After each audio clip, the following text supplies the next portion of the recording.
माथे पे सोहे, माथे पे सोहे, माथे पे सोहे, अर्ध चंद्रमा माथे पे सोहे, अर्ध चंद्रमा माथे पे सोहे, करने सूरज सवारे, करने नमः आए बिहारी, करने सूरज सवारे, करने नमः आए।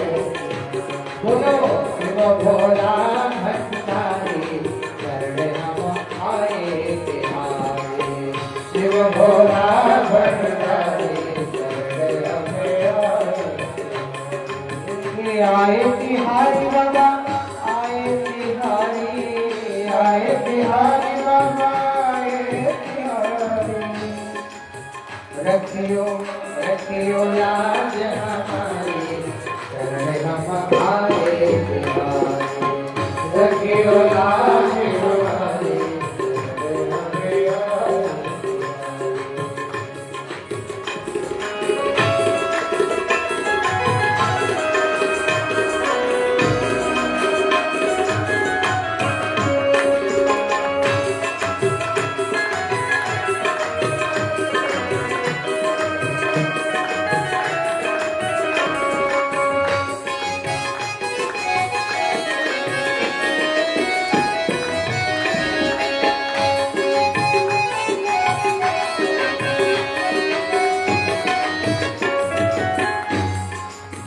कृपा करो हे अवधरानी, कृपा करो हे अवधरानी, कृपा करो हे अवधरानी, कृपा करो हे अवधरानी। भक्तन के दुख हारी, भक्तन के दुख हारी, जगत नमः आए बिहारी, भक्तन के दुख हारी, जगत नमः आए। शिव भोला भंडारी, जगत नमः आए बिहारी, शिव भोला भंडारी, जगत नमः आए, जगत नमः आए बिहारी, जगत नमः आए बिहारी। प्रेम से बोलो भक्तवत्सल भगवान सारे देवता आकाश मंडल के ब्रह्मा भगवान विष्णु के युद्ध को देखकर भयभीत हो गए। पृथ्वी कांपने लगी, आकाश कंपायमान होने लगा। देवता कहते हैं भोलेनाथ से, हे प्रभु एक काम करो, इनको बचाओ, नहीं तो सृष्टि का विनाश तय है।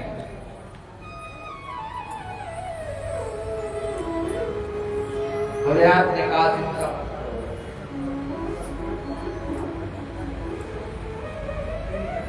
आज भोलेनाथ ने एक दिव्य तेजायमान ज्योतिर्लिंग के रूप में ब्रह्मा और भगवान विष्णु के बीच में प्रकट हो गए। तो शिवलिंग बड़ा अद्भुत तेज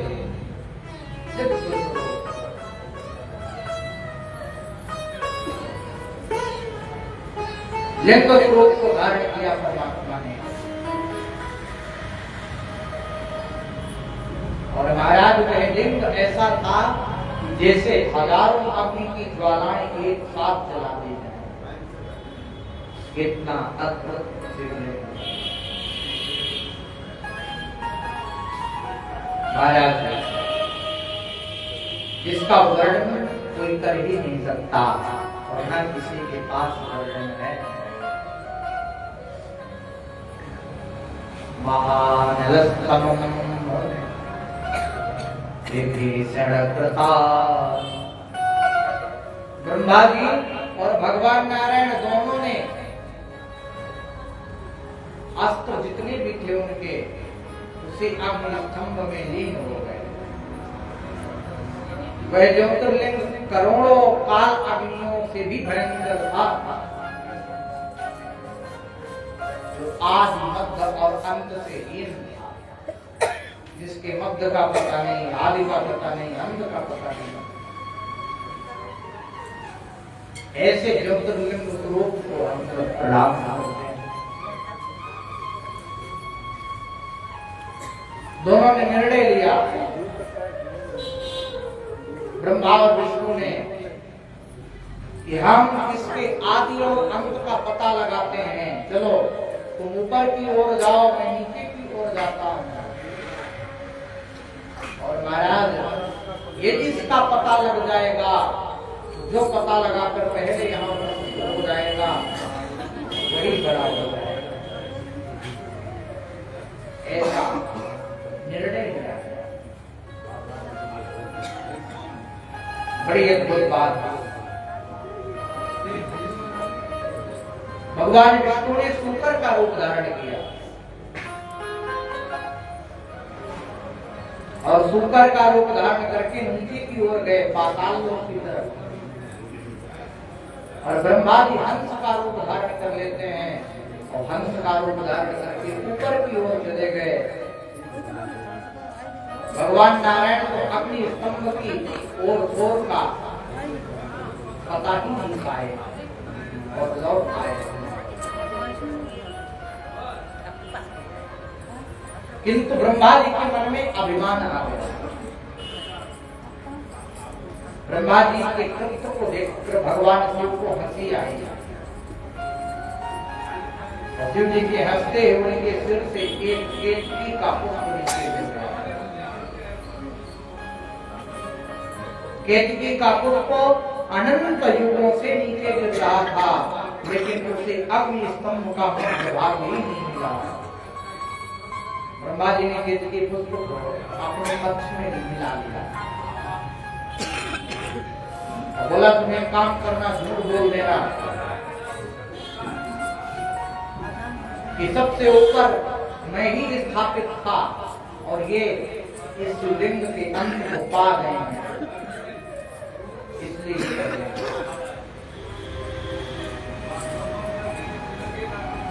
केतकी का पुष्प साथ में लेकर के जब स्थान पर आए तो ब्रह्मा जी के पक्ष में गवाही दे दी। भगवान विष्णु ब्रह्मा जी की पूजा करने के लिए तैयार हो गए। षोडशोपचार पूजन किया। जैसे ही भगवान नारायण ब्रह्मा जी की पूजा करने लगे, उसी समय भगवान शिव ज्योतिर्लिंग से प्रकट हो गए। बोलो भोलेनाथ। भगवान भोलेनाथ प्रकट होकर के भगवान विष्णु की सत्य निष्ठा की प्रशंसा की और उन्हें अपनी ही समानता प्रदान कर दी। बोले आज के बाद शिव में और विष्णु में कोई अंतर नहीं रहेगा, वही शिव होगा, वही विष्णु होगा, दोनों एक समान।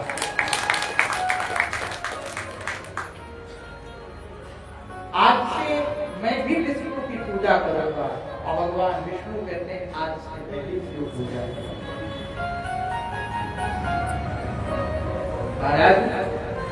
बड़ी अद्भुत बात। भगवान विष्णु की सत्य निष्ठा से भगवान शिव प्रसन्न हो गए और ब्रह्मा जी के झूठ से भगवान शिव कुपित हो गए। उन्होंने क्या किया? भैरव को प्रकट किया। प्रकृति के मध्य भाग से भैरव प्रकट हुआ। जब भैरव प्रकट हुआ तो भोले बाबा ने ब्रह्मा जी से कहा, आपको पूजा करवाने की बड़ी इच्छा है, इसलिए आज हम आपकी पूजा स्वयं करेंगे। भैरव बाबा ने आदेश दिया और भोले बाबा ने भैरव को बोला, इनकी खड़क से पूजा करो। भैरव महाराज खड़ग लेकर के ब्रह्मा जी के एक सिर को काट लेता है।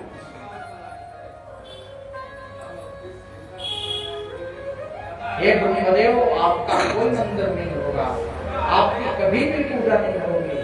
और केतकी से कहा कि मेरी पूजा में तेरा कोई स्थान नहीं होगा, इसलिए इसलिए केतकी का फूल भगवान के ऊपर नहीं चढ़ता, भगवान के ऊपर केतकी नहीं। अंत में दोनों ने भगवान से क्षमा मांगी। भोलेनाथ ने दोनों को आशीर्वाद देते हुए कहा कि हे ब्रह्मदेव, आपकी पूजा एक ही जगह होगी और वो होगा यज्ञ का स्थान। जहाँ पर यज्ञ होगा, यदि ब्रह्मा का स्थान नहीं दिया जाएगा यज्ञ में, तो वो यज्ञ संपूर्ण नहीं होगा। इसलिए आपको यज्ञ कर्ता बना दिया गया। आप सर्व तथा केतकी से कहा कि अन्य देवताओं की पूजा में तुम्हारा प्रयोग होगा, लेकिन मेरी पूजा में तुम्हारा प्रयोग नहीं है। आगे भगवान भोलेनाथ ने बड़ी अद्भुत बात कही। जिनमें तत्ततः पुण्यम भविष्यति महत्तरम् शिवरात्रि ज्ञाता चिकीरे प्रिया एतत्काले यः कुर्यात् पूजा मल्लिंगवेदयो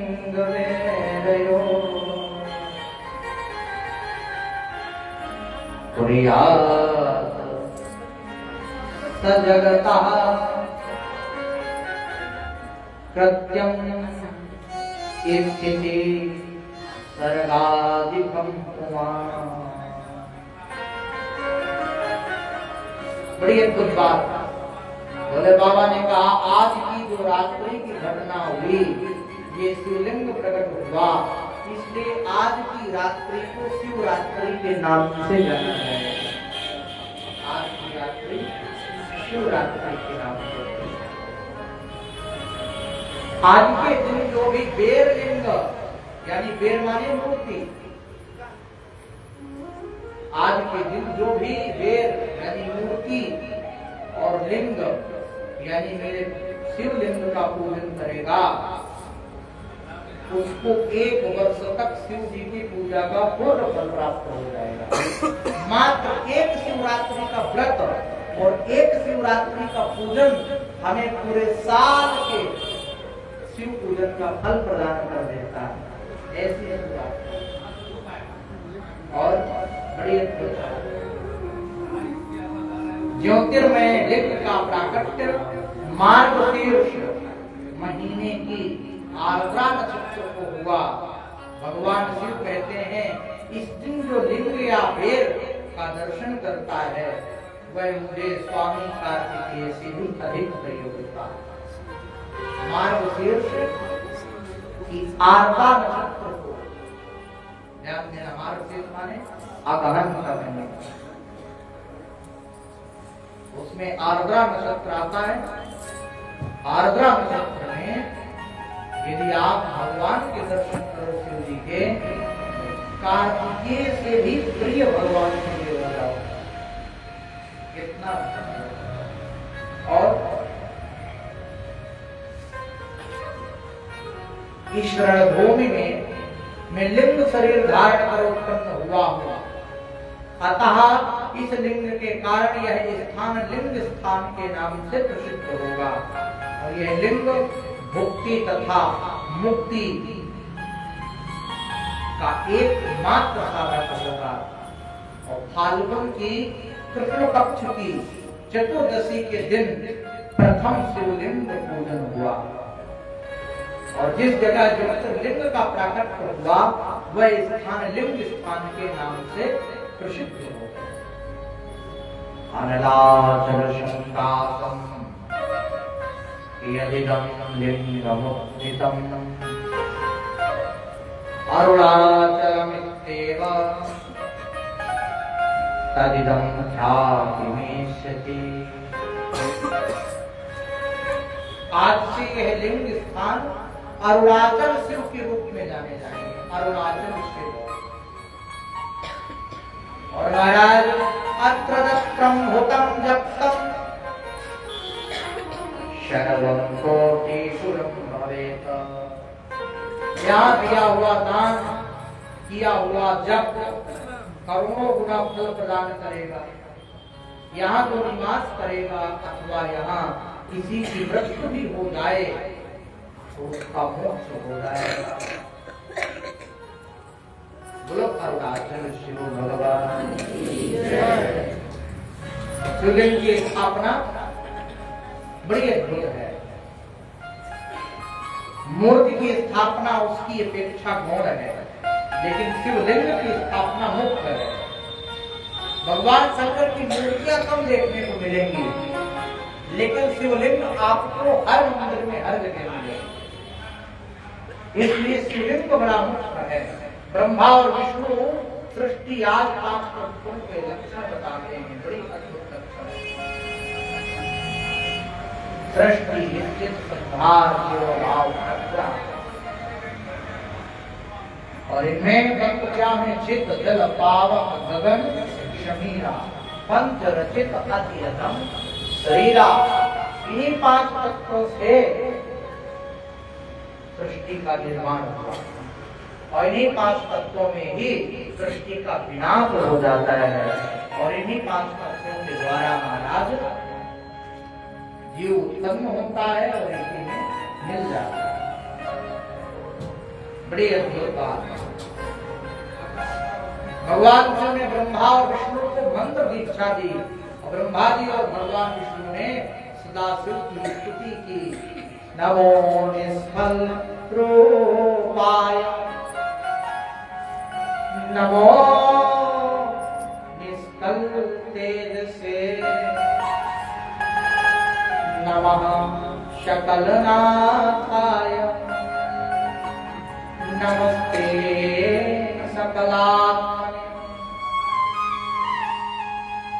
सकलाकल रूपाय शंभवे गुरुवे नमः। इति स्तुत्वा गुरुं पद्मैः ब्रह्मा विष्णुश्च ते मतुः। ध्यान देना, यदि हमें कोई उत्तम गुरु नहीं मिल रहा संसार में, तो हम भगवान शिव को भी गुरु बना करके अपने जीवन से पार हो सकते हैं। बोलो हरे ये गुरु महिमा का है। भगवान ने स्तुति किया, आप आत्मा हैं, आप ब्रह्म हैं, आपके गुणों का वर्णन हम कर नहीं सकते, आपकी शक्तियां बड़ी अद्भुत हैं, उनका वर्णन हमसे हो नहीं पाएगा। इसलिए आप सद्गुरु को बारंबार प्रणाम। आपने जो भी लीला की, उस लीला का दर्शन हमें हुआ, ये हमारा परम सौभाग्य है। समझ गए? दिल से प्रश्न कर दिया। क्या कहा? शिवलिंग की स्थापना कैसे करते हैं, लक्षण क्या है, पूजन कैसे किया जाए, किस द्रव्य से शिवलिंग का निर्माण करना चाहिए, कितने प्रकार के शिवलिंग होते हैं, वो शिवलिंग किसको पूजना है किसको नहीं पूजना, इसका अद्भुत वर्णन करने का प्रयास करेंगे। बड़ा अद्भुत है महाराज, बड़े ध्यान से समझा। सूत जी कहते हैं शिवलिंग का निर्माण ऐसी जगह करना चाहिए जहां नित्य पूजन हो सके। यदि जल प्रतिष्ठा हो तो शिवलिंग छोटा, और यदि अचल प्रतिष्ठा हो तो शिवलिंग बड़ा होना चाहिए। पीठ या जलहरी गोल, चौकोर या त्रिकोण होनी चाहिए, और जिस द्रव्य से लिंग का निर्माण किया गया हो उसी द्रव्य से जलहरी का भी निर्माण करना चाहिए। महाराज इस संदर्भ में केवल नर्मदेश्वर शिवलिंग पांचलिंग ही अपवाद है। ये जल प्रतिष्ठा हो तो शिवलिंग की ऊंचाई 1 अंगुल होनी चाहिए, और यदि अचल प्रतिष्ठा हो तो शिवलिंग की ऊंचाई 12 अंगुल होनी चाहिए। इतने 12 अंगुल के शिवलिंग सबसे श्रेष्ठ माने गए हैं। अचल प्रतिष्ठा सर्वप्रथम शिल्प शास्त्र के अनुसार किसी शिल्पी से सुंदर देवालय बनाए, उसका घर हो गया बहुत सुंदर हो, स्वच्छ हो, और उसमें पूर्व और पश्चिम दिशा में 2 मुख्य द्वार हो, जहाँ पर शिवलिंग की स्थापना करनी हो। उस स्थान के गर्भ में नीलम, लाल रत्न, वैडूर्य, श्याम रत्न, मरकत, मोती, मूंगा, गोमेद और हीरा, इन 9 रत्नों को वैदिक मंत्रों के साथ जोड़ना चाहिए और इसी पंचाक्षर मंत्र से वहां परम सुंदर मूर्ति की स्थापना करनी चाहिए। सभी तीर्थ जो शिवलिंग की जलहरी होती है वो जगदम्बा का स्वरूप है और समस्त शिवलिंग शिव का स्वरूप है। जैसे भगवान शंकर देवी पार्वती की गोद में बैठकर विराजमान हैं, वैसे ही यह शिवलिंग सदा पीठ के साथ ही विराजमान होता है। इस प्रकार षोडशोपचार से लिंग पूजन करना चाहिए। और महाराज यदि श्रद्धा सहित शिवलिंग को नमस्कार भी कर लिया जाए तो भी शिवपद की प्राप्ति हो जाती है। यदि नर्मदेश्वर लिंग ना हो अथवा धातु का लिंग भी ना हो तो मिट्टी का बना लेना चाहिए। आटे का, गाय के गोबर का, कनेर के पुष्प का, फल का, गुड़ का, मक्खन का, अन्न का शिवलिंग बनाकर भी उनकी पूजा की जा सकती है।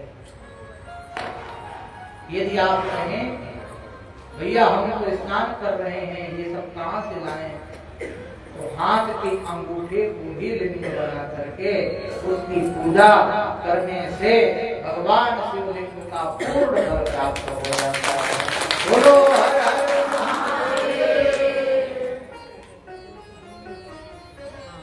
भगवान के चरण रज मिल जाए, उनकी धूल मिल जाए, क्या कहें।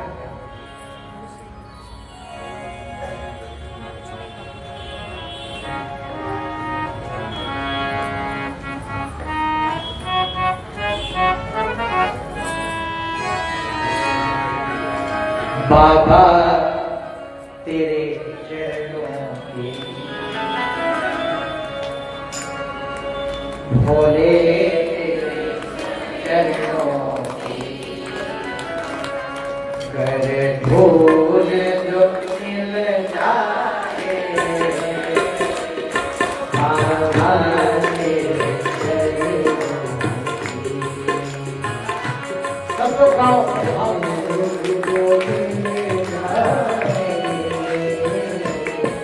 बाबा तेरे चरणों की, भोले तेरे चरणों की, कर भूल जो मिल जाए, बाबा तेरे चरणों की, भूल जो मिल जाए। सच कहता हूँ मेरी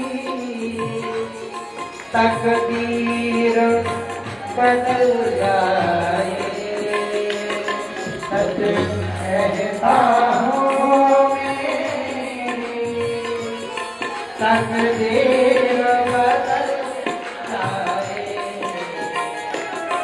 बाबा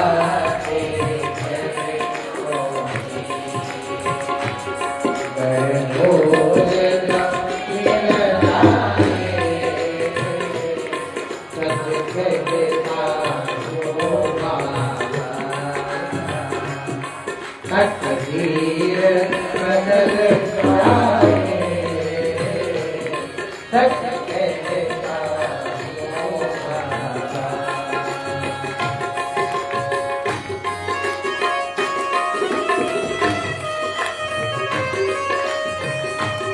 बोलो भगवान भगवान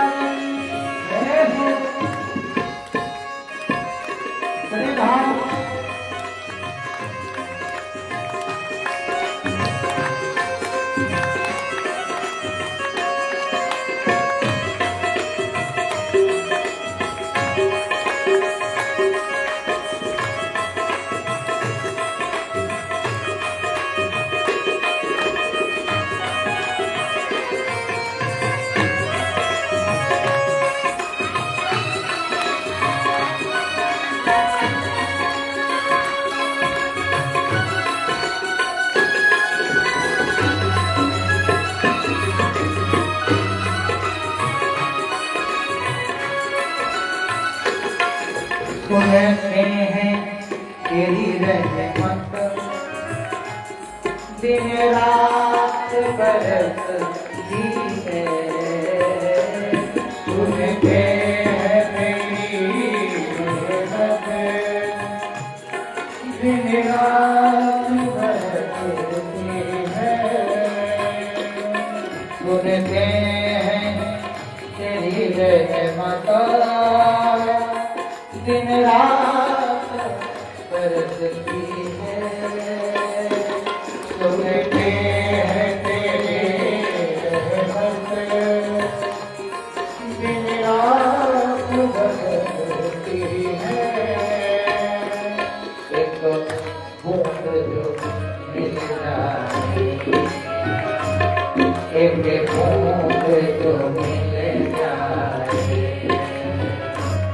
जिंदगी कभी मिल जाए, एक बूंद जो मिल जाए,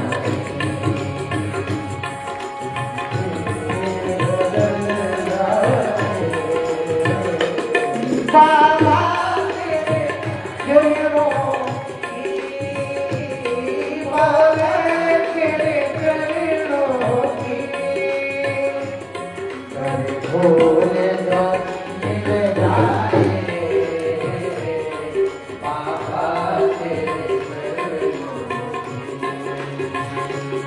सच कहता हूँ मेरी,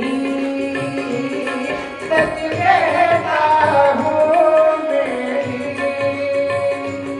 तकदीर बदल जाए, भोले चरणों की, बाबा तेरे चरणों की।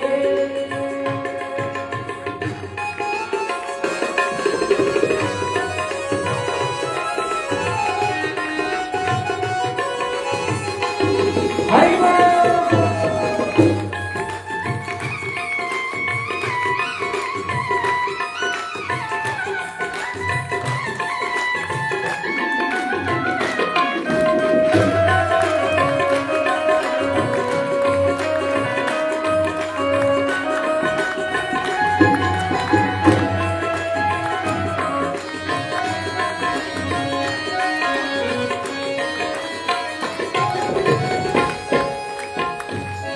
बड़े सुंदर बात।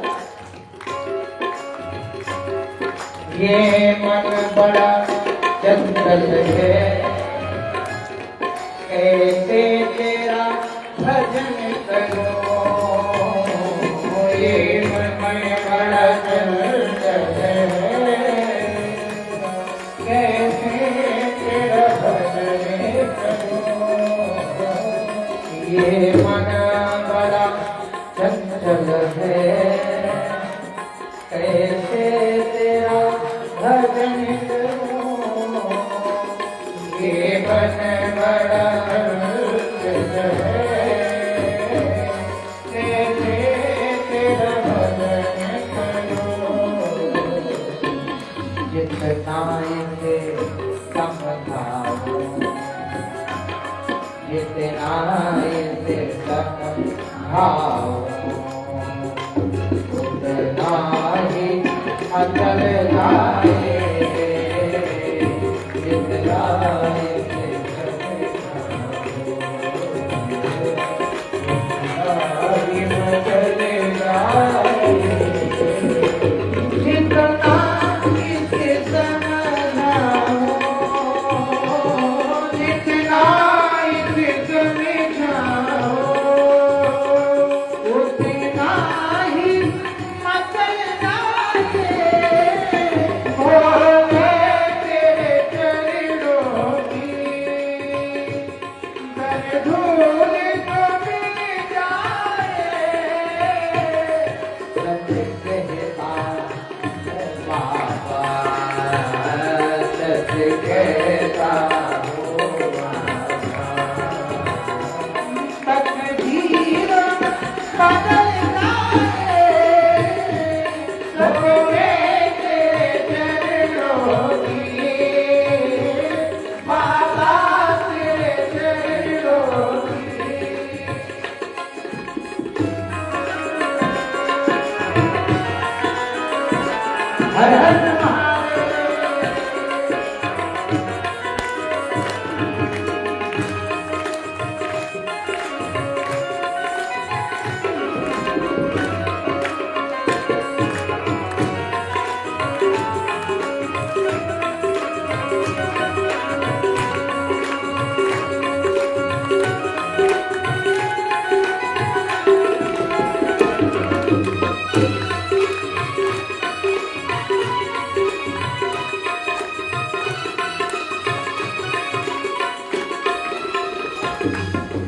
नजरों से गिराना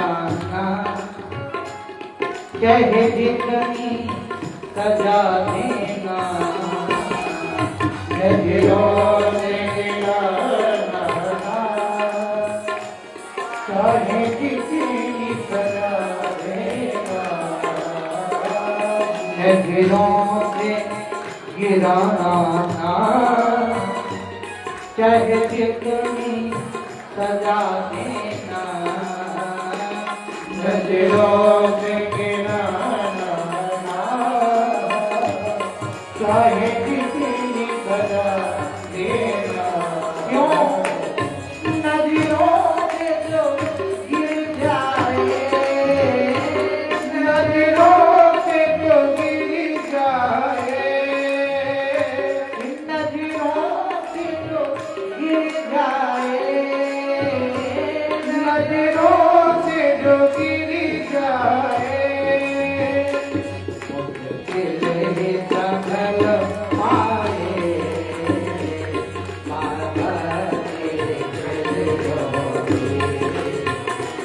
हो तेरे चरणों भोल जो मिल जाए, बाबा तेरे सच कहता हो बाबा, सच कहता हो बाबा, सच धीर नवल जाए, सच कहता हो बाबा,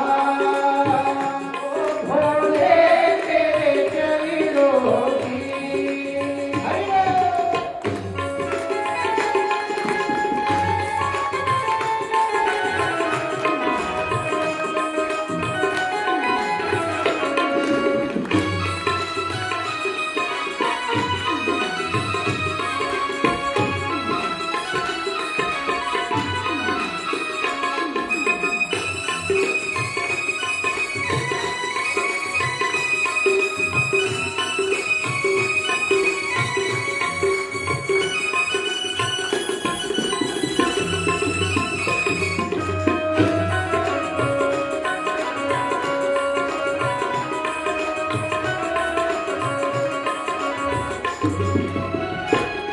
भोले इस जीवन की,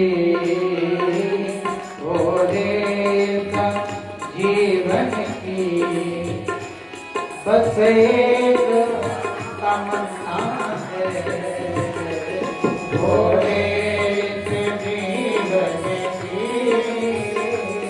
बस एक तमन्ना है, बाबा जीवन की बस एक तमन्ना है, बाबा इस जीवन की बस एक तमन्ना है। तुम सामने हो मेरे, तुम सामने हो मेरे, तुम सामने हो मेरे, तुम सामने हो मेरे, मेरी जान निकल जाए, बाबा तेरे चरणों की, भोले तेरे चरणों की, भोले जो मिल जाए, सच कहता हूँ बाबा, तकदीर बदल जाए, सच कहता हूँ बाबा, सच कहता हूँ बाबा, सच कहता हूँ बाबा।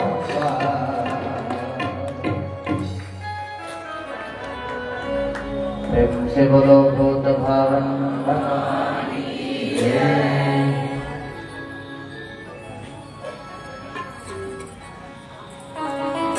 एक बड़ी अद्भुत बात बताते हैं। जो व्यक्ति प्रतिदिन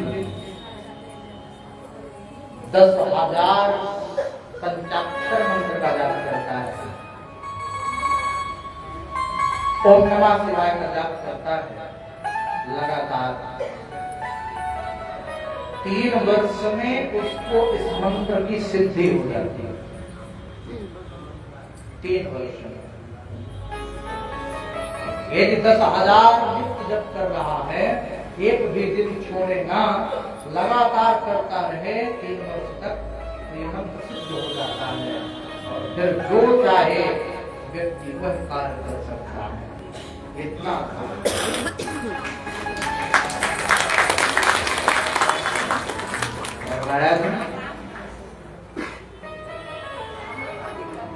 सूत्री महाराज कहते हैं, मनुष्य के द्वारा स्थापित शिवलिंग के चारों ओर 100 हाथ तक की धरती पवित्र हो गई। वो शिव क्षेत्र कहलाता है। उसको हम कुंड क्षेत्र के नाम से जानते हैं। जहाँ पर शिवलिंग स्थापित होता है वहाँ 100 हाथ तक चारों तरफ महाराज कुंड क्षेत्र के नाम से जाना जाता है। और कुंड क्षेत्र में स्थित कुआं हो या पोखर हो, उसको ये समझना चाहिए कि ये गंगा के समान है। वो शिव गंगा के समान ही मानी जाती है। वहाँ स्नान, दान और जप करने पर मनुष्य शिव जी को प्राप्त कर लेते हैं। कहते हैं जब बृहस्पति सिंह राशि में स्थित हो, उस समय सिंह की संक्रांति से युक्त भाद्रपद मास में गोदावरी नदी में स्नान करने से शिवलोक की प्राप्ति होती है। जब सूर्य और बृहस्पति कन्या राशि में स्थित हो, तब यमुना और सोनभद्र में स्नान करने से महान भोग की प्राप्ति होती है। जब सूर्य और बृहस्पति तुला राशि में स्थित हो, तो उस समय कावेरी नदी में स्नान करने से समस्त कामनाओं की पूर्ति होती है। माघ मास में तथा सूर्य के कुंभ राशि में स्थिति होने पर फाल्गुन मास में गंगा के तट पर किया हुआ श्राद्ध, पिंडदान पिता तथा नाना दोनों कुल के पितरों को पार देता है। यदि कुंड क्षेत्र में रहकर जीवन बिताया जाए तो जीव के पूर्व के सारे पाप नष्ट हो जाते हैं। कुंड क्षेत्र में कोई पाप नहीं करना चाहिए, क्योंकि कुंड क्षेत्र में किया गया पाप वज्र के समान हो जाता है। फिर महाराज वह कई कल्पों तक पीछा नहीं छोड़ता। इसलिए कभी भी हमें तीर्थों में भगवान शिव के शिवालय के समक्ष 100 हाथ तक पाप कर्म तो करना ही नहीं चाहिए। यदि हम पाप कर्म करते हैं तो कई कल्पों तक महाराज वो पाप हमें भोगना पड़ता है। तो जी बड़ी अद्भुत बात कहते हैं,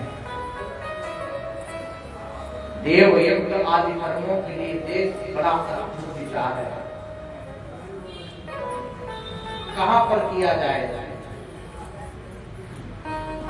शुद्धम ग्रहम शमफलम देवयज्ञादिकर्मसु।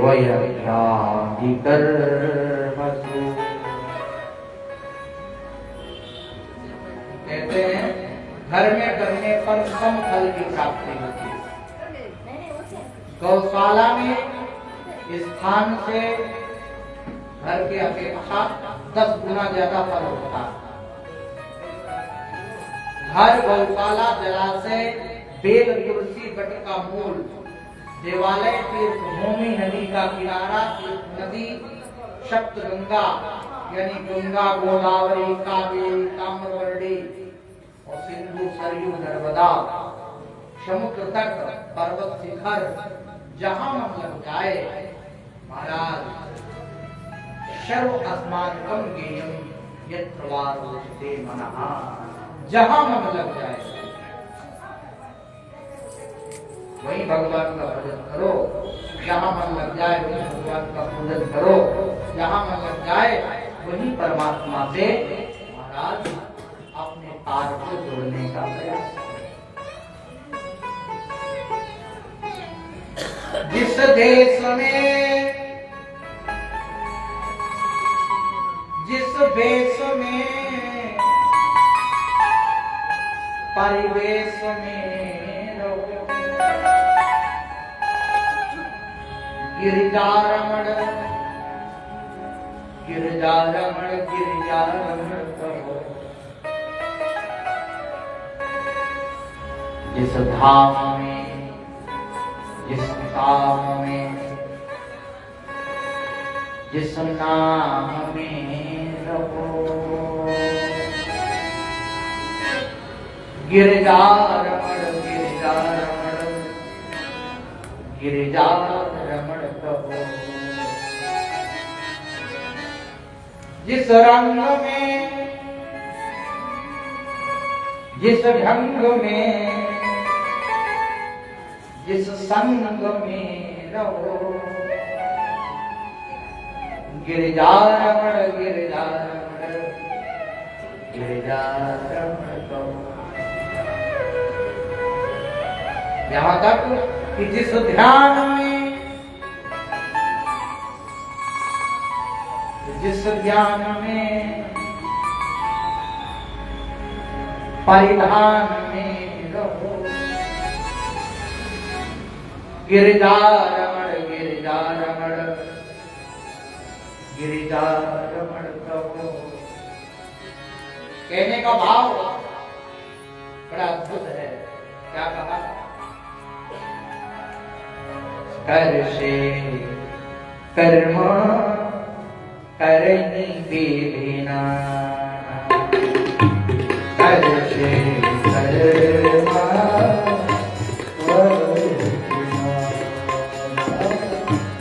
कर से कर्म कर से कर्म करनी विधिना, मन राखो जहाँ कृपा निधान, मन राखो जहाँ कृपा, ओ मन राखो जहाँ कृपा निधान।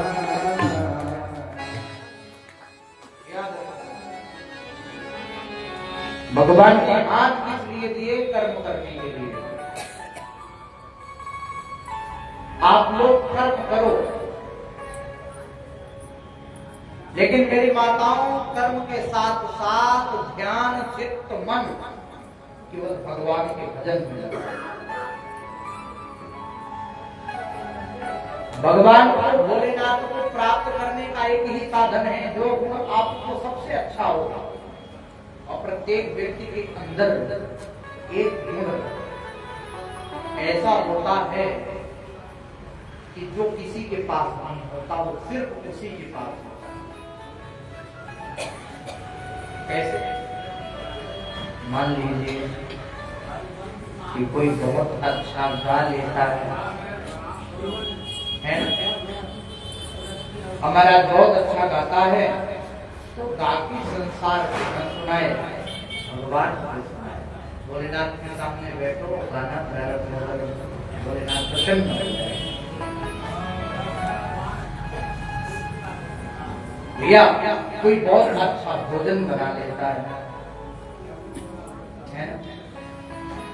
तो भोजन केवल अपने लिए न बनाए, वो भोजन इसलिए बनाए कि भगवान का भोग लगाना है, प्रसाद लगाना है, इसलिए भोजन को रोज बनाए और रोज भगवान को खवाए। उससे भी भगवान प्रसन्न हो जाते हैं। अच्छा, और कौन से गुण? कोई बहुत अच्छा रो लेता है ना?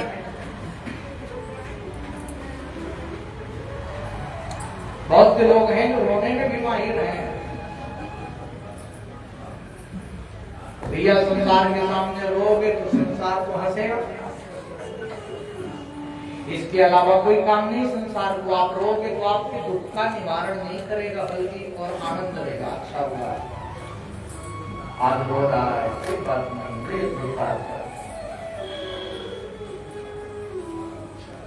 महाराज बड़े ध्यान से सुनना। यदि आप अच्छा रो भी लेते हो तो भगवान के सामने रो, भगवान आपके आंसुओं में भी प्रसन्न हो जाते हैं। ये तो भोलेनाथ को जाने अनजाने में कैसे भी प्रसन्न हो जाते हैं। क्या कहना ये भोलेनाथ की जो कृपा है ना, ये कृपा बड़ी अद्भुत है, बड़ी अटपटी है।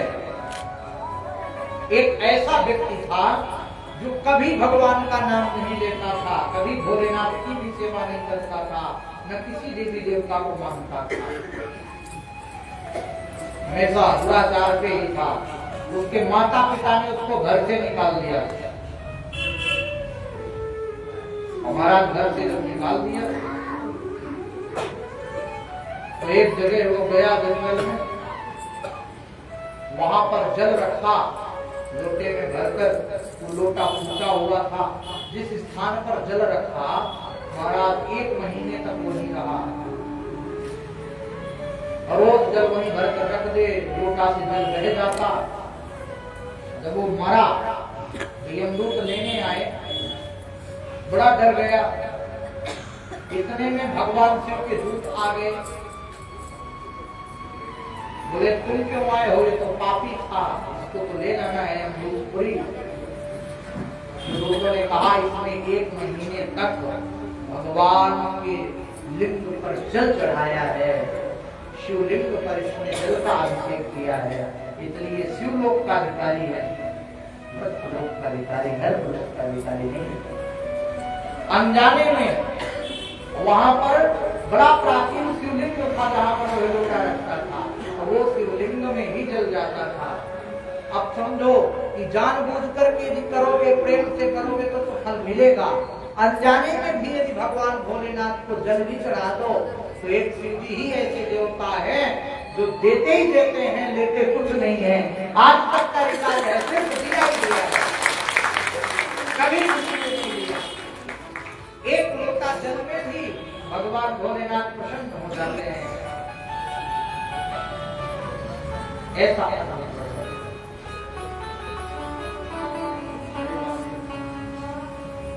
महाराज भगवान को प्रसन्न करने के लिए हमें पूजन पाठ भी ना करना पड़े तो हमारा जो गुण है उसको हम समर्पित कर दें, है ना।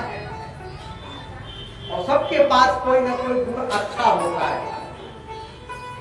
एक गुण तो ऐसा है कि जिसके कारण वह है कोई अच्छा लड़ाई कर लेता है, वो भी भगवान से लड़ना शुरू करे, भगवान भी है ना। कोई अच्छी गालियां भी देता है,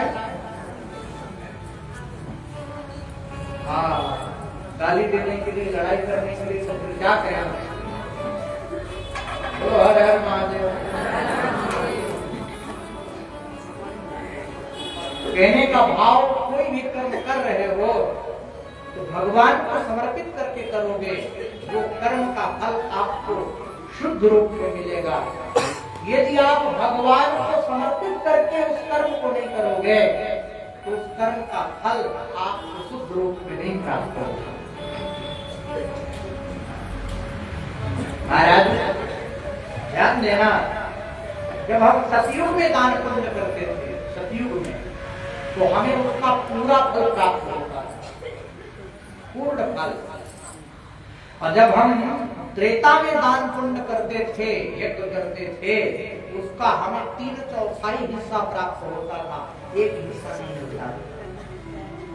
जब हम द्वापर में करते थे तो आधा फल प्राप्त होता था, और अब हमें कलयुग में केवल 1/4 प्राप्त होता है। इतना दान पुण्य करने की आवश्यकता है। बोलो हरे मतलब 100 रुपए दान करोगे तो महाराज 25 रुपए दान का फल मिलेगा, 70 रुपए का नहीं मिलेगा। ये कलयुग का प्रभाव। अच्छा, विशेष पुण्य तिथियों में दान करने का बड़ा अद्भुत फल है। दान पुण्य का फल श्रद्धा के आधार पर मिलता है। जिसकी जैसी श्रद्धा उसकी वैसी भक्ति। यदि आपको विश्वास है, भरोसा है, तो महाराज 100 में 100% आपको परमात्मा के दान पुण्य का फल प्राप्त होगा। यदि भरोसा नहीं है तो कुछ भी मिलने वाला नहीं है। महाराज कलयुग में श्रद्धा विश्वास घट करके केवल 1/4 रह गया है ना। कलयुग में श्रद्धा विश्वास नहीं किसी के पास। श्रद्धा खत्म हो गई, विश्वास खत्म हो गया। और महाराज श्रद्धा विश्वास जहाँ खत्म, 1/4 रह गया, तो महाराज बताओ क्या कर सकते हैं। बड़ी अद्भुत बात। सूर्य की संक्रांति हो तो सामान्य दिनों की अपेक्षा सूर्य की संक्रांति पर किया गया सत्कर्म 10 गुना ज्यादा फल देता है। जब भगवान सूर्य विषुव रेखा पर होते हैं, चैत्र नवमी या आश्विन नवमी, उस समय किया गया सत्कर्म सूर्य संक्रांति की अपेक्षा भी 10 गुना ज्यादा फल देता है। चैत्र की नवमी में दिया गया दान ज्यादा फल प्रदान करता है। और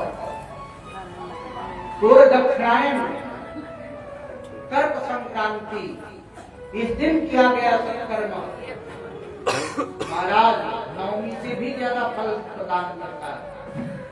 और चंद्र ग्रहण, इस दिन किया गया सत्कर्म कर्क संक्रांति की अपेक्षा भी 10 गुना ज्यादा फल देता है। और सूर्य ग्रहण वाले दिन किया गया दान पुण्य चंद्र ग्रहण से भी ज्यादा प्रभावशाली होता है।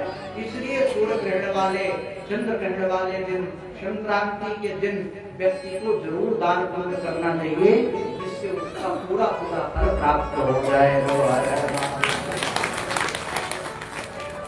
महता संगकारश्च कोटर्या ग्रहणम विदो।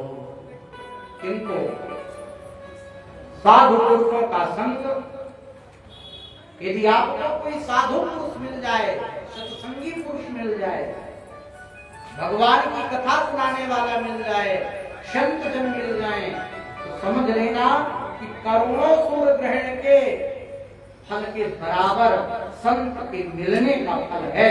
इतना अद्भुत फल है महाराज। ऐसा सदगुरु मिले जो परमात्मा से तार हो दे, फिर क्या कहना उसकी बात की कोई बात नहीं। अच्छा, दान किसको करना चाहिए ये भी सुन लो। बड़ा अद्भुत वर्णन दिया दान करने का, किसको दान करना चाहिए। महाराज, दान का उत्तम पात्र कौन है? ध्यान देना,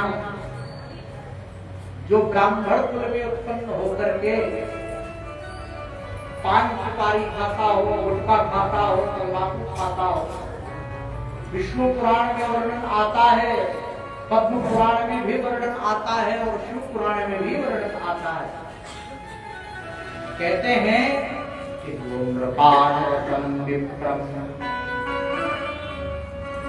धूम्रपान से रत विप्र को यदि दान दिया गया तो क्या होता है?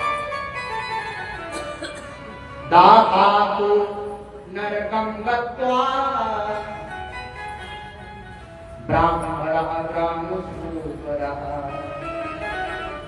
विचार करना, गुटखा पान सुपारी तंबाकू जमाने वाले ब्राह्मण को दान दोगे तो ब्राह्मण सुकर ब्राह्मण बनेगा और देने वाला नरक में जाएगा। इसलिए ऐसे ब्राह्मणों को दान भी नहीं देना जो पान सुपारी खाता हो, गुटखा खाता हो, तंबाकू खाता हो। ऐसे ब्राह्मणों को दान देना व्यर्थ है, बिल्कुल नहीं देना चाहिए।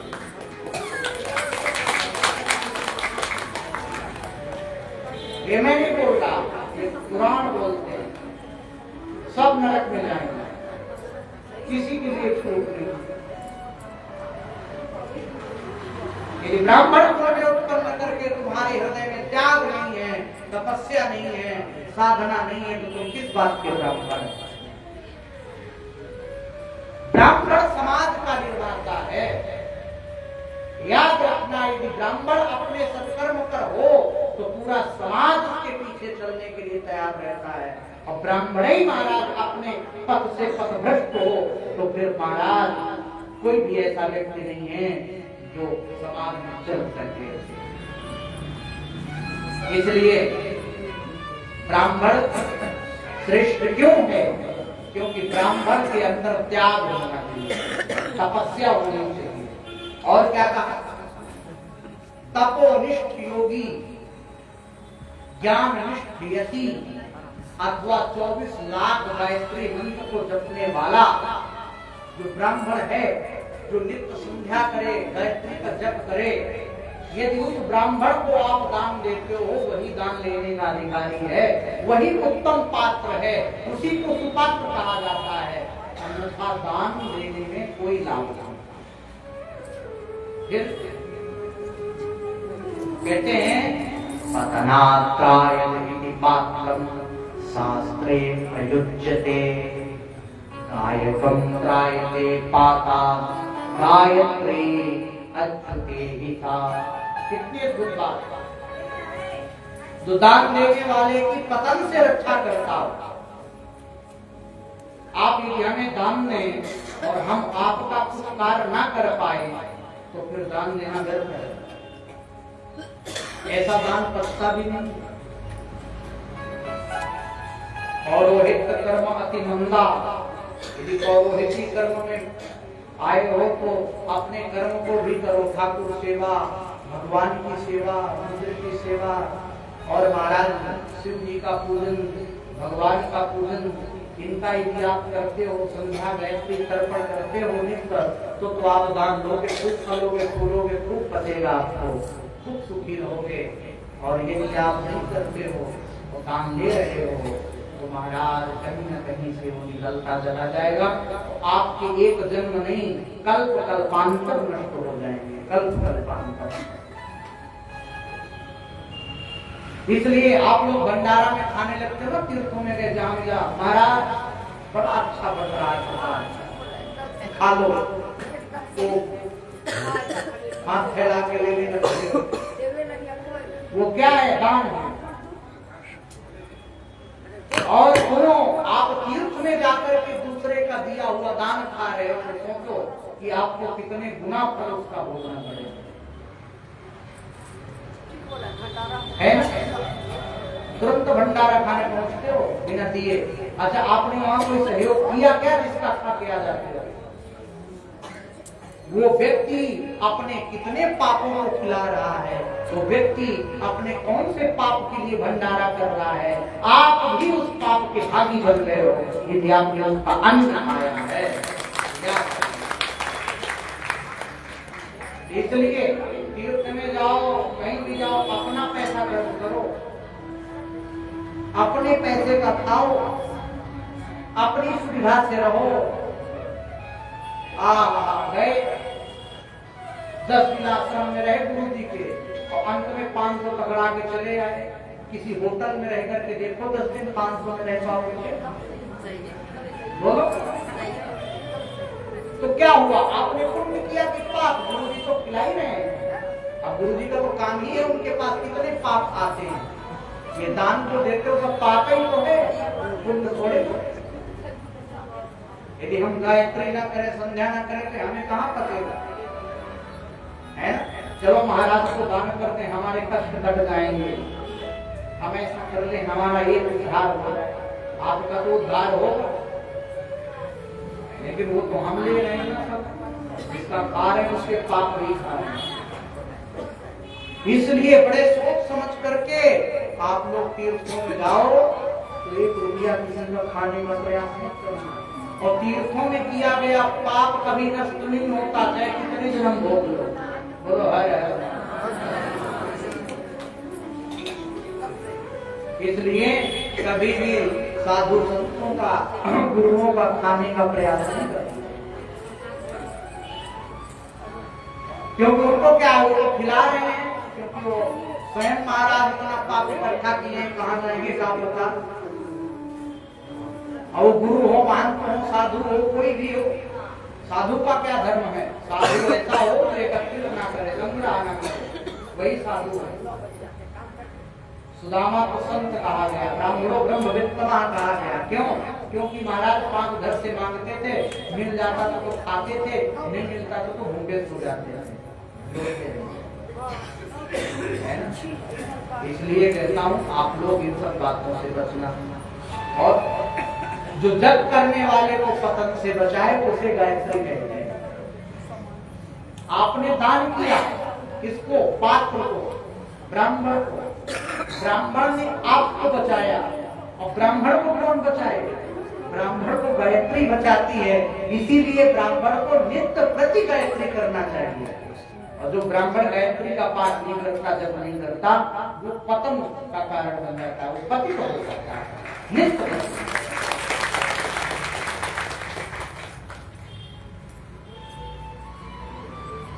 आजकल ब्राह्मणों को टारगेट भी इसलिए किया जाता है, ये भी पता है। युग निर्माता ब्राह्मण है।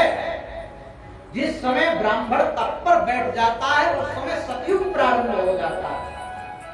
जिस समय ब्राह्मण यज्ञ पर बैठ जाए उस समय त्रेता युग प्रारंभ हो जाता है, और जिस समय ब्राह्मण महाराज पूजन में बैठ जाए उस समय द्वापर युग प्रारंभ हो जाता है। और जिस समय ब्राह्मण, ध्यान देना, जिस समय ब्राह्मण मदिरा का पान करने लग जाए, जिस समय ब्राह्मण मांस खाने लग जाए, जिस समय ब्राह्मण व्यभिचार में उतर जाए, उसी समय कलयुग का प्रारंभ हो जाता है।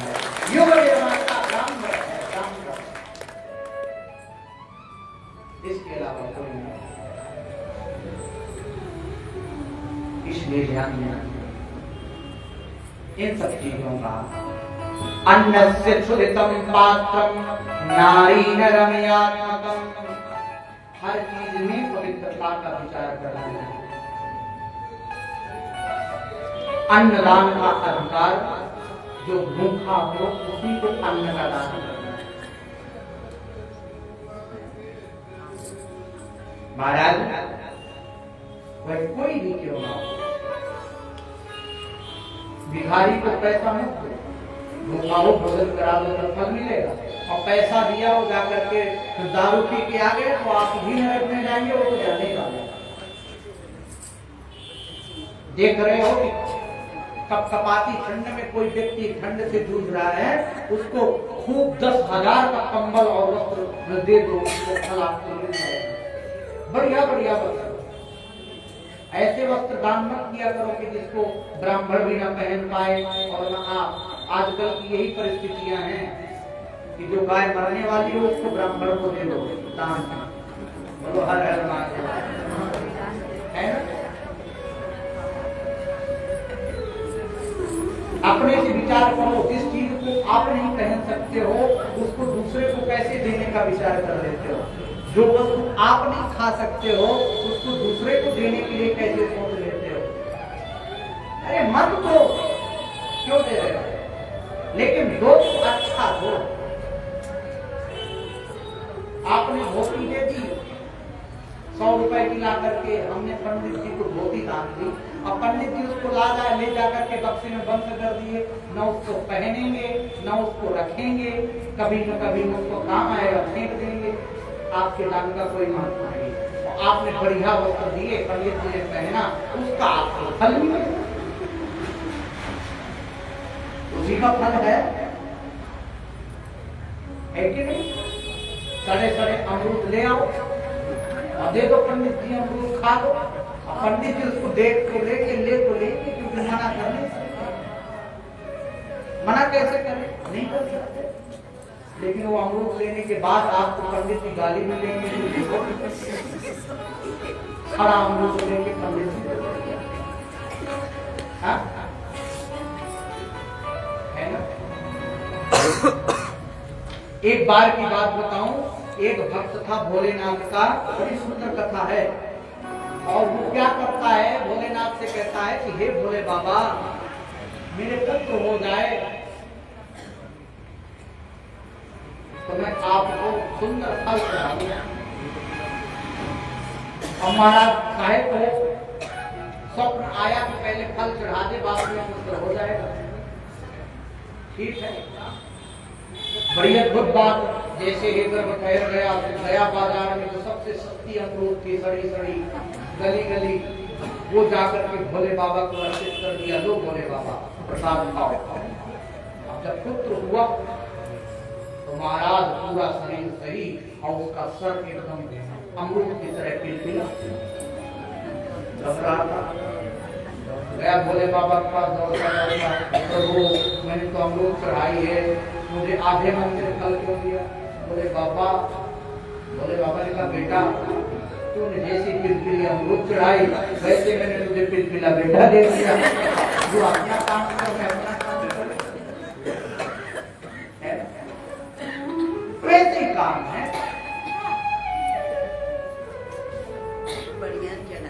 इसलिए श्रद्धा और दान, इनको बड़ा सोच करके देना चाहिए, बड़े सोच कर, बड़े विचार कर। और जो गायत्री जातक ब्राह्मण होता है महाराज जी, उसके विषय में बताया कि 100 वर्ष तक वह पुण्य भोग सत्यलोक में करता है। 100 वर्ष तक वह सत्यलोक में निवास करता है, जहाँ साक्षात ब्रह्म का निवास है। इसलिए ब्राह्मण को गायत्री जपना चाहिए। पंडित बड़ी बड़ी बात।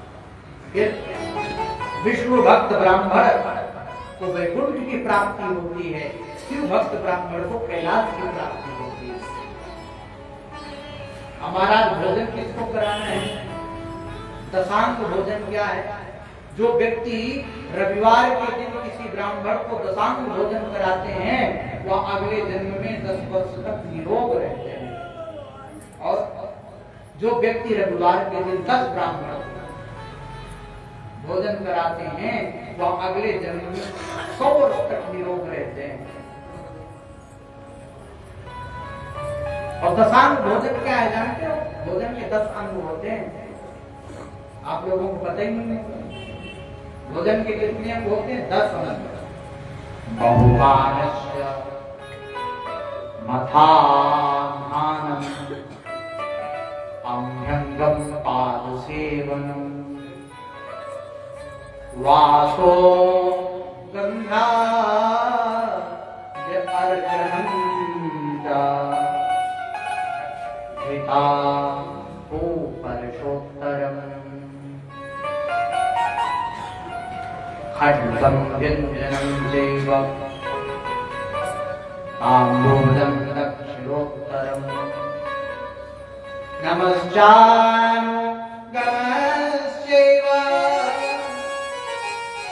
सन्नदानं दशाङ्गकम्। भोजन के 10 अंग कौन से हैं? पहला अंग सम्मान पूर्वक बुलाना,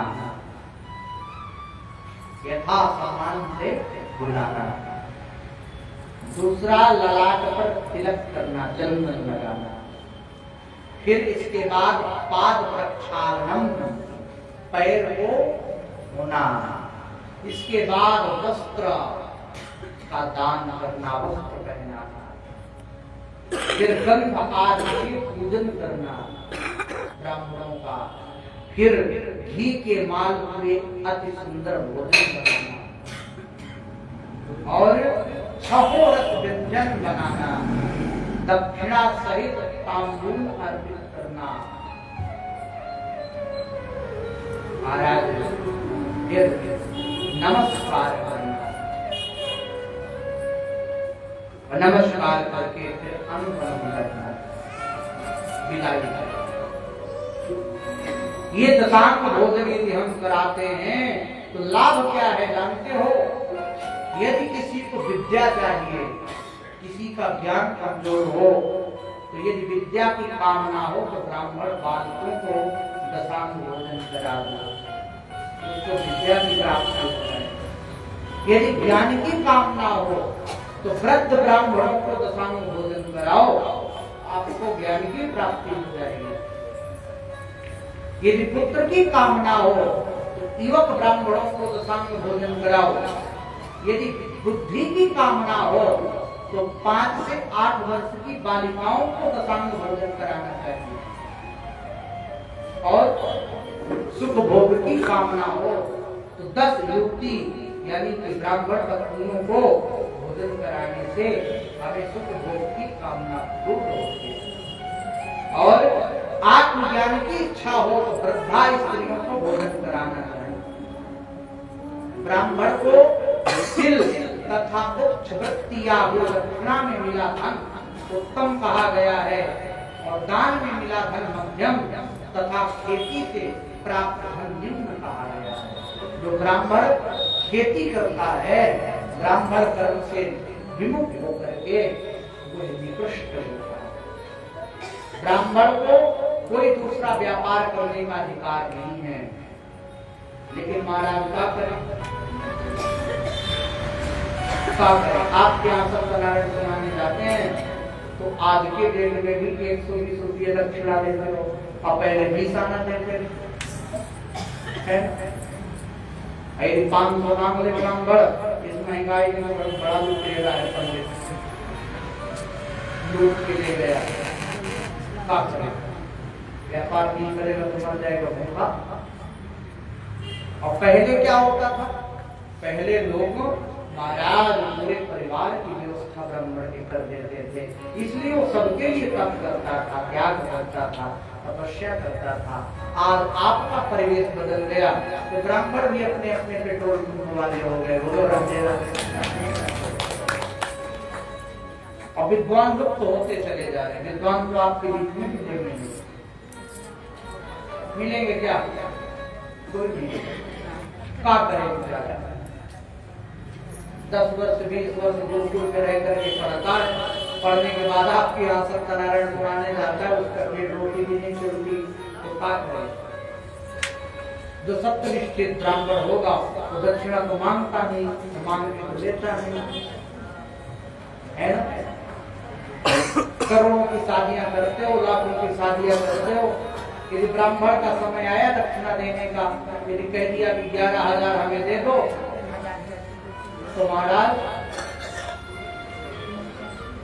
11,000 देने में ब्राह्मण को चोर भी बना दोगे, डाकू भी बना दोगे, लुटेरा भी बना दोगे, सारी उपाधियों से विचार करो। डीजे वाला आता है और डीजे वाला आएगा, आपसे 50,000 ढोल बजा के ले जाएगा, बड़े कोटी नाचने वाले आ जाए तो जबरदस्ती ले जाएंगे, 51,000 दे दो, कुछ नहीं कर पाओगे। बड़ी गहरी बात बता रहा। कैटरिंग वाला सब आते हैं, लेके चले जाते हैं, आते हैं। लेकिन यदि जो ब्राह्मण आपकी मंगल कामना करता है, वेद के मंत्रों का उच्चारण करता है, वर वधू को आशीर्वाद देता है, जीवन भर सुखी रहने के लिए जो बंधन में मांगता है, वही ब्राह्मण यदि अपनी दक्षिणा मांग लेता है तो आपके लिए लुटेरा हो जाता है। प्यारे बात याद रखना, अपने जो ब्राह्मण वृत्ति में है वो अपने बेटों को ब्राह्मण नहीं बनाना चाहता।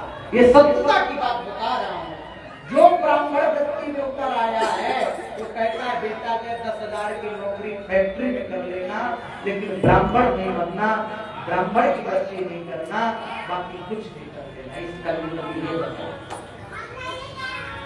तो कहाँ मिलेगी विद्वान? मिलेंगे क्या?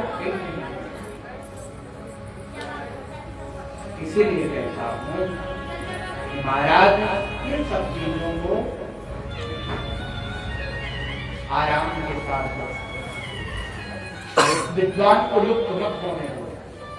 ये दायित्व आपका बनता है। यदि भगवान के मार्ग पर आप जाना चाहते हो तो गुरु की शरण में जाना पड़ेगा। ज्ञान पाना चाहते हो तो गुरु की शरण में जाना पड़ेगा। बिना गुरु के कुछ नहीं होगा। ज्ञान देना बड़ा अद्भुत पूजन का महत्व बताते हैं। भूमि दान करने से व्यक्ति को प्रतिष्ठा मिलती है, तिल दान करने से फल मिलता है, सोने का दान करने से वीर्य बढ़ता है, घी का दान करने से पुष्टि बढ़ती है और वस्त्र दान करने से आयु बढ़ती है। न कुछ हो तो वाणी और शरीर के द्वारा ही भजन करना चाहिए। या इमं पठते ध्याय यः करोति सदा नरः तस्य वै धर्म बुद्धिश्च ज्ञान सिद्धि प्रदायते। सौनक ऋषियों ने पूछा, हे सूत जी, शिवलिंग में भोग कितना लगाना चाहिए? ध्यान देना, मनुष्य के द्वारा जो शिवलिंग हो, मानव के द्वारा जो निर्मित शिवलिंग हो, उन पर 1 शेर का भोग लगना चाहिए, कम से कम 1 किलो। देवताओं के द्वारा जो निर्मित शिवलिंग हो, उसमें 3 किलो का भोग लगाना चाहिए। और स्वयं भोग लिंग जो अपने आप प्रकट हुए हैं, जैसे ज्योतिर्लिंग हो गए सारे, ये स्वयं भोग है, इन पर 5 शेर का भोग लगाना चाहिए। 5 किलो का भोग कम से। और देव पूजा से लाभ क्या होता है महाराज? भोग और फल की सिद्धि। देवता का अभिषेक करने से आत्मा की सिद्धि होती है, गंध चंदन चढ़ाने से पुण्य की वृद्धि होती है, नैवेद्य चढ़ाने से आयु की वृद्धि होती है, धूप चढ़ाने से, धूप दिखाने से धन की प्राप्ति होती है, और महाराज तांबूल का भोग लगाने से भोग की प्राप्ति होती है। नमस्कार और जप से अभीष्ट सिद्धि की प्राप्ति होती है। जो व्यक्ति जन्म मृत्यु से छूटना चाहता है, उसे शिवलिंग को माता पिता समझ करके उनका पूजन करना चाहिए। पितृमातृ स्वरूपेण शिवलिंगम प्रपूजेत। इसलिए शिवलिंग के पूजन का बड़ा अद्भुत महत्व है। प्रत्येक व्यक्ति को शिवलिंग का पूजन करना चाहिए। सूत जी कहते हैं, हे सौनकादि ऋषियों, जो भी व्यक्ति भगवान के शिवलिंग का पूजन करता है, वह अंतोगति समस्त सुखों को भोग करके परमात्मा शिव के धाम को प्राप्त हो जाता है।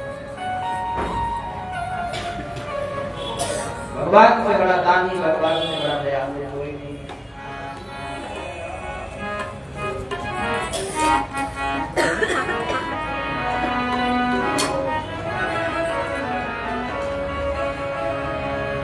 भोले शंकर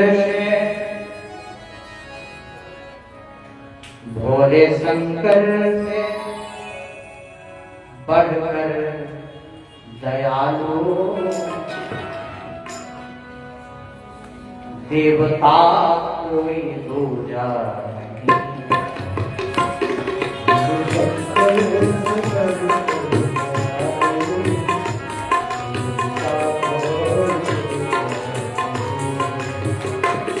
भोले शंकर में बढ़कर दयालु देवता कोई दूजा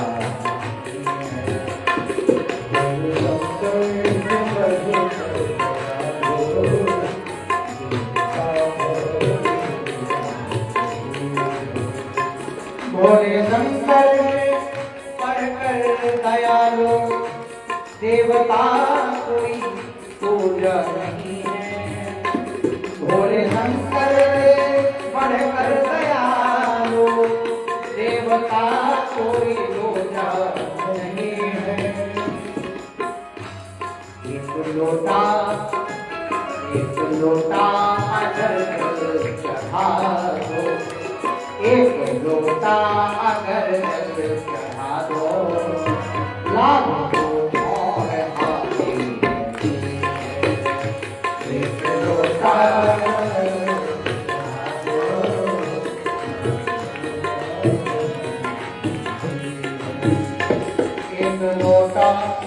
अगर जल चढ़ा दो, लाभ को और हानि नहीं है। एक लोटा अगर जल चढ़ा दो, लाभ को नहीं है। भोले शंकर से पढ़कर दयालु, खुदा देव कहीं नहीं है। भोले शंकर दयालु, देवता कोई खुदा नहीं है।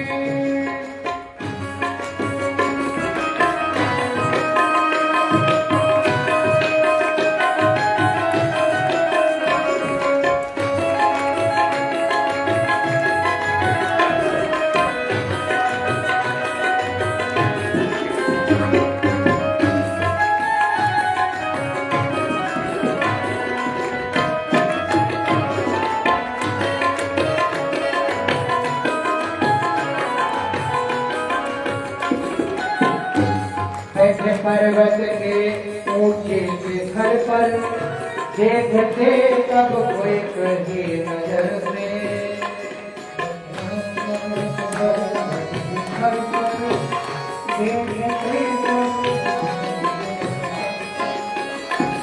ऐसे पर्वत के ऊंचे शिखर पर देखते सबको एक ही नजर से।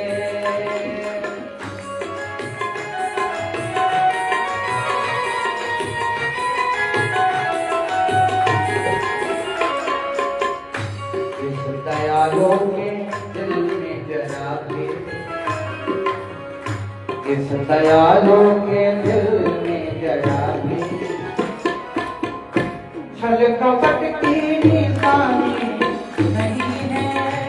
इस दयालुओं के दिल में जरा भी छल कपट की निशानी नहीं है। भोले शंकर से बढ़कर के पूजा, करके बजते पूजा, पूजा कोई देवा।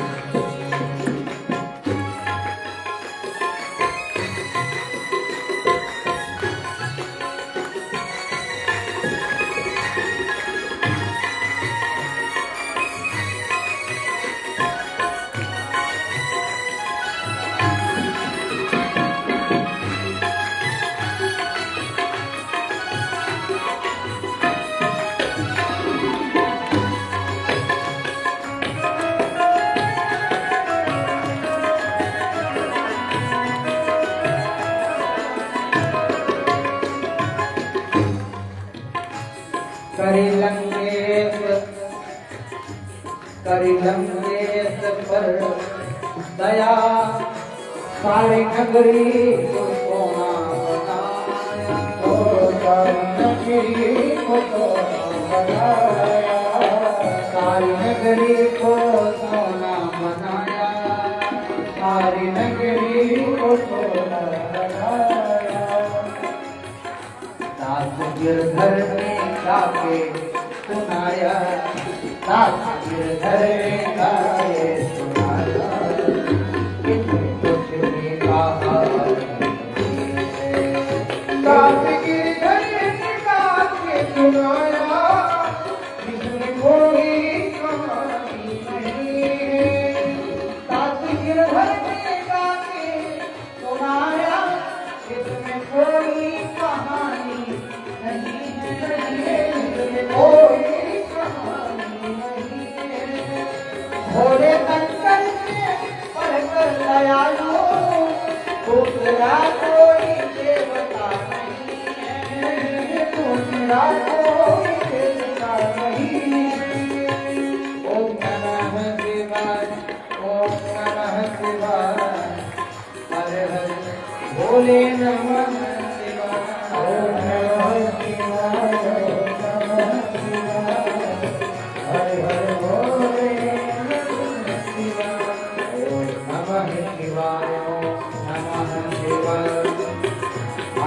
भोले नमः शिवाय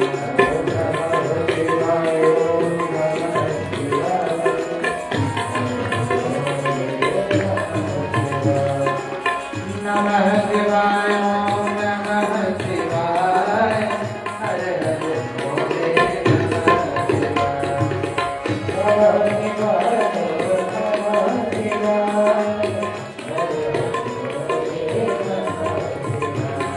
ओम नमः शिवाय ओम नमः शिवाय हरे हरे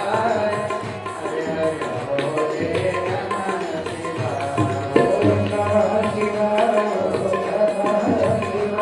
ओम नमः शिवाय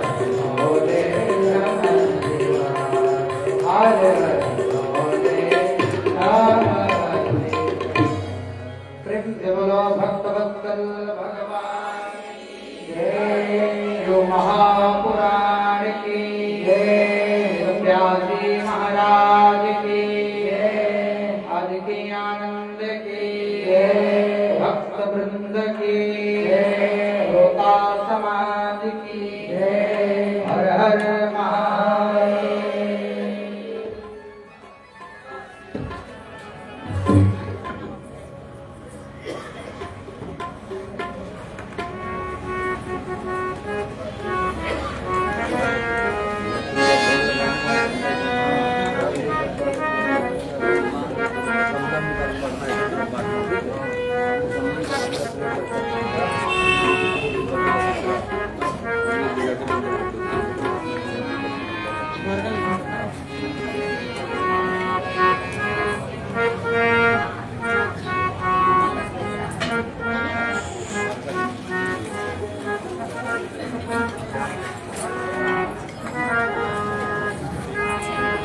सभी लोग अपने अपने स्थान में खड़े हो जाएंगे और हम लोग आरती करेंगे तो शांति के साथ सभी लोग आरती करेंगे।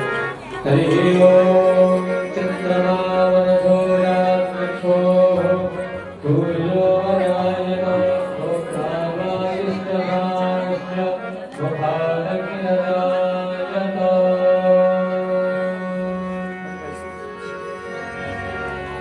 आरती करो हरि हरि की करो नट घर की भोले शंकर की आरती करो हरि हरि की आरती करो हरि हरि की करो नट घर की भोले शंकर की आरती करो हरि हरि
Hare